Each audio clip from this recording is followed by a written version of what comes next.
былай ойласам, мені балалық шағымда ерекшелеген не нәрсе, сөйтсе ол кітап оқу екен. Себебі мен кішкентай кезімнен осы кітап оқуға, әсіресе ертегі оқуға құмарлығым болған. Орыс ертегілерінің бәрін оқыған. Мысалы, қай үйге қонаққа келсем де ең алдымен сұрайтын: кітап бар ма, ертегі бар ма, ертегі тапсам қуанатын.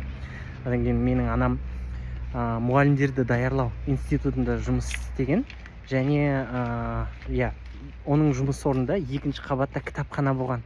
Ой, менің Нарниям болатын ғой. Сол кітапханаға кіріп алып, сөрелерді аралап, әртүрлі кітаптарды көресің, оқисың, танысасың, кәдімгі басқа әлемге барғандай боласың, сол кітаптарды оқып. Және меніңше, соның арқасында кейін мен мектепте оқуымды бастағанда, әрине, сабаққа деген құштарлығым болды, жалпы академик саксесқа, тіл үйрену, оның бәрі оңай болды. Себебі кішкентай кезімде осындай natural interest пайда болды.